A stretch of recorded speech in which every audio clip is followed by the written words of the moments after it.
Bonjour, bonjour tout le monde, j'espère que vous allez bien, moi je vais super bien comme d'habitude. N'oubliez pas de partager, de liker et de vous abonner aux histoires d'Akuma. Parce que ici, à travers nos histoires, nous apprenons les leçons de la vie. Et comme je sais que ça ne vous coûte absolument rien du tout, de mettre le pouce en l'air et d'encourager les histoires d'Akuma. Merci. Alors aujourd'hui, on a une histoire très très triste. C'est l'histoire de Rose. Je vous dirais d'abord que si vous avez de la chance d'avoir des parents qui vous envoient à l'école, dites merci à votre Dieu. Si vous avez de la chance des parents qui s'occupent de vous, qui se battent nuit et jour pour vous, allez à l'école. Faites l'école. Alors, Rose, elle avait son époux qui avait bougrement d'argent. Avec son époux, Rose, elle en a eu 5 enfants. Mais vous savez, le genre de mari, lui, il fait des enfants en espace d'un an. Donc, il voulait avoir tous ses enfants comme ça en espace d'un an. En fait, je veux dire, les enfants ont un écart d'un an. Il avait une grande entreprise, il travaillait, il avait fructifié son argent. Mais ce qui faisait que sa femme n'allait pas au travail. Sa femme se contentait seulement d'éduquer les enfants, de les amener à l'école, de regarder ses devoirs. Pourtant, elle-même aussi, elle a fait ses études. Mais elle s'est dit que non, je me concentre à mes enfants. C'est alors qu'un beau jour, le mari de Rose, il décéda. Comme ça, bizarrement, il n'était pas malade. Il avait juste dit à sa femme que oui, j'ai juste mal à la tête, je vais m'allonger. Et lorsqu'il est parti s'allonger, c'était fini, il était parti. C'était la catastrophe dans la famille de Rose. Rose ne savait même plus à quel sens se vouer, puisqu'elle n'avait pas de travail, puisqu'elle ne travaillait pas, et puisqu'elle avait convenu avec son mari que non, elle allait s'occuper de ses enfants jusqu'à un certain âge. Et après cela, elle allait recommencer à travailler. Et comme dans la famille du mari de Rose, leur tradition dit là-bas que non, lorsqu'un mari décède comme ça, les biens qu'il a fructifiés ne vont pas à la femme parce qu'ils se disent que la femme, elle peut se remarier ailleurs. Donc, elle ira avec tous ces biens-là. C'est comme ça que toute la famille sait. Après tous ces biens-là, ils ont mis sous le nom de leur petit frère et ils ont convenu le lendemain de l'enterrement du mari de Rose que le petit frère devait donner chaque mois à Rose 9 000 € chaque mois. Elle devait recevoir. Les enfants allaient dans les écoles françaises. Donc, la pension était tellement élevée. Et les enfants allaient dans les crèches françaises. Et tout cela se passait où? En Afrique. Je vais taire le pays de peur que... C'est comme ça que l'erreur même que le mari de Rose avait eu à faire, il n'avait pas fait de testament, il n'avait même rien dit. Bon, c'est vrai, lui aussi ne savait pas qu'il allait partir comme ça.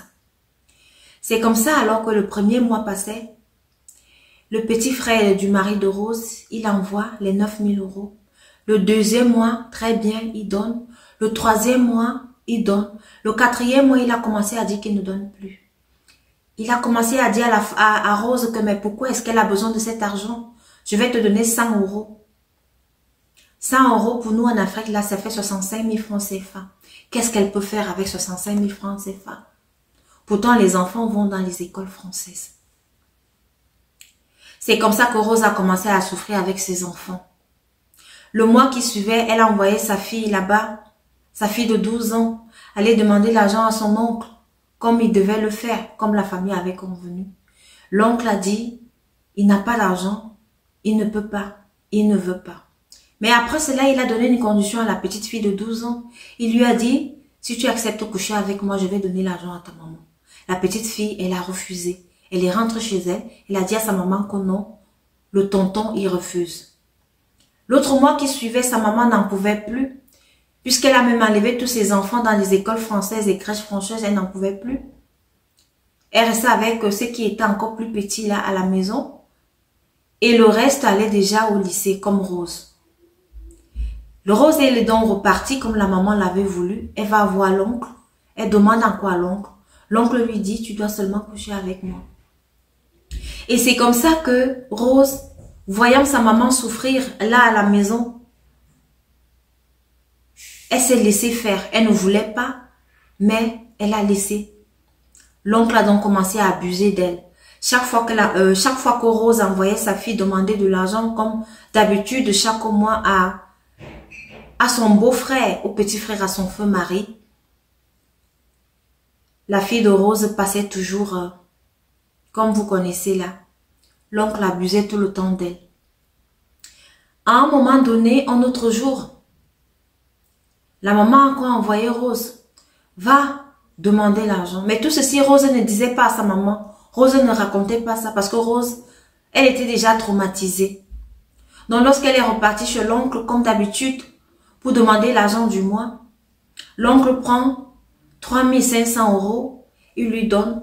Pourtant, ils avaient convenu en réunion familiale que l'oncle devait donner 9000 € par mois. Lorsqu'elle arrive encore là-bas le mois qui suivait, l'oncle lui dit, maintenant je vais te prendre par derrière. Il a abusé d'elle par derrière. Le mois qui suivait encore, elle repart. L'oncle s'est mis à la fouetter, tabasser. Il a pris une chicotte. Il a commencé à la tabasser avec. C'est comme ça que ce jour-là alors, la fille de Rose, elle est rentrée à la maison. Elle a dit à sa maman que maman, je n'en peux plus. Et pendant ce temps, la fille de Rose, elle avait grandi.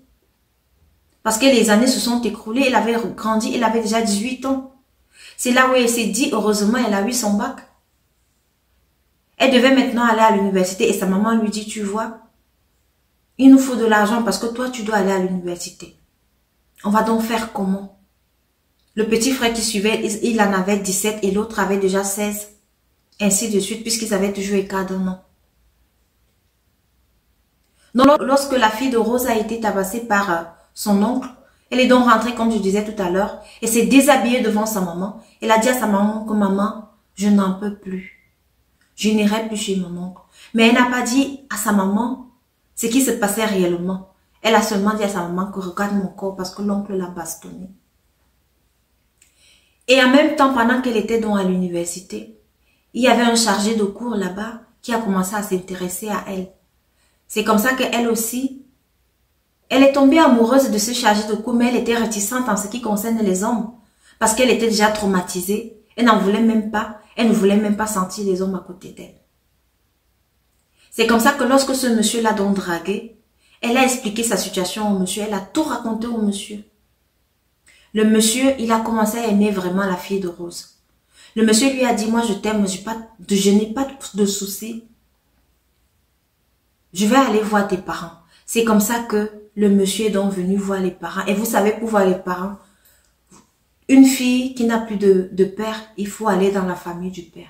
Et on va parler à qui? On va parler au petit frère du mari de Rose, donc à l'oncle.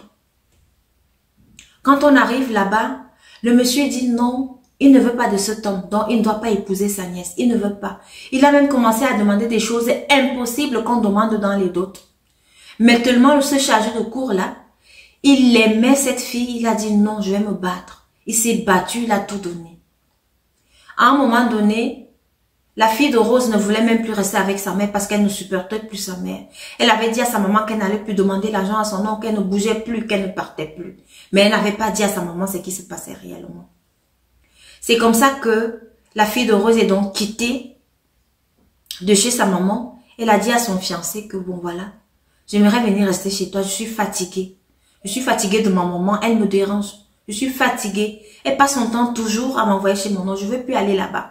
C'est comme ça que le chargé de cours lui a donc dit que bon, il n'y a pas de souci. Si on doit aller à la mairie, la publication de banque, ce n'est que 3 mois. Tu attends les 3 mois et puis on va se marier.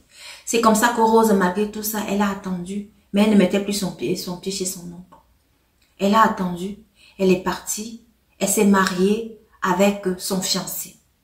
Ils se sont mariés comme ça. Le monsieur, il a dit, on va quand même fêter ça. Parce que le monsieur, il avait promis à la fille de Rose de ne même pas la toucher du moment où ils ne sont pas encore mariés. C'est lorsqu'ils se sont donc mariés, se sont mariés à la mairie, et puis se sont mariés aussi à l'église. Et il a donc dit à sa femme que bon voilà, on peut le faire. Mais il a préparé sa femme parce qu'il savait que sa femme, elle était atteinte psychologiquement. Il a passé du temps à préparer sa femme à cet acte-là. Il a parlé avec sa femme, il a expliqué à sa femme comment ça devrait se passer et comment il va s'y prendre. Il a été comme un psy pour sa femme. C'est comme ça que lorsqu'ils s'en vont donc alors dans leur hôtel, ils décident donc de passer à l'acte, malgré que la fille de Rose, elle avait peur. Elle a accepté, elle s'est laissée aller. Ils sont passés à l'acte. Pendant qu'ils étaient donc en train de passer à l'acte, le petit frère du mari de Rose, donc l'oncle qui a abusé de sa nièce, a commencé à crier. Oui, appelez-moi ma nièce, je vais me confesser. Appelez-moi ma nièce, je vais me confesser. Appelez-la moi, je vais me confesser. C'est comme ça qu'on est parti, c'est le lendemain qu'on l'a fait. On a appelé la nièce, la fille de Rose, en lui disant que son oncle est ici. Son oncle veut se confesser, on ne sait pas. C'est comme ça qu'on a donc appelé toute la famille. Lorsqu'on a donc appelé toute la famille comme ça, donc la fille de Rose avec son mari était obligée d'interrompre leur lune de miel. Ils sont rentrés dans la maison. C'est comme ça que l'oncle a donc commencé à parler, a dit qu'il s'excuse. Il demande pardon à Rose. Rose, j'ai commencé à abuser d'elle lorsqu'elle avait 12 ans. Rose, je l'ai dans ma secte où je suis entrée. Ce sont des conditions qu'on m'a données. Je devais respecter ces conditions. La fille de Rose ne devait pas se marier. Elle ne devait pas se marier. Elle devait rester à moi à vie. Mais alors, elle s'est mariée. Et c'est ça, c'est pour ça que je souffre maintenant. L'oncle avait déjà les asticots sur tout le corps. Tout le corps était plein d'asticots. Je vous dis toujours ici, l'Afrique est bizarre. L'Afrique a des incroyables talents et puis l'Afrique est bizarre. Le gars, il est même allé plus loin en disant que non, le papa de ma nièce, le mari de Rose, qui était mon grand frère, c'est moi qui l'ai tué. Parce que je voulais prendre sa place. Parce qu'il était tellement bien avec sa petite famille. Parce qu'il avait bougrement l'argent. Donc, il a tué son frère pour hériter de tout. Il a tout hérité de son frère. Il a malmené sa famille. Ça, c'était dans l'histoire de Rose. Je ne comprends pas comment l'être humain peut être si méchant. Comment l'être humain peut être si mauvais. Ton propre sang, ton propre frère, que tu as décidé de terminer comme ça. Et puis de détruire son enfant. Mais comme on dit, Dieu est grand. Dieu n'oublie pas les orphelins. Dieu n'oublie personne. Surtout lorsque vous êtes sincère. Surtout lorsque vous avez un cœur pur. La fille de Rose, elle avait un cœur pur. La fille de Rose, elle priait son Dieu, malgré son jeune âge. Voilà que l'oncle alors est décédé. Et tout le monde l'a abandonné là. C'est la commune qui était venue enterrer le beau-frère de Rose. Et après, Rose, elle a dû prendre des avocats pour se battre, pour reprendre tout ce qui appartenait à son mari. Parce qu'elle a dit, votre tradition là, je m'en fous maintenant. Voilà ce qui est arrivé à ma fille. Je m'en fous. Elle a pris un avocat pour pouvoir prendre tous ses biens. Parce qu'elle avait encore des enfants qui devaient bénéficier de cela. Ça, c'était l'histoire de Rose. J'espère que vous avez retenu la morale de cette histoire-ci. Partagez pour sauver des vies. On ne sait jamais. Cette histoire, elle m'a tellement fait mal. Elle m'a fait pleurer. Elle m'a fait couler les larmes. Lorsque vous avez des enfants, priez votre Dieu pour qu'il vous laisse en vie. Et moi, toujours, je prie le mien, mon Dieu à moi, de me laisser en vie, de pouvoir élever mes enfants. Ce n'est que ça la seule prière. Ça fait tellement mal. Merci de m'avoir écouté. et rendez-vous à la prochaine vidéo.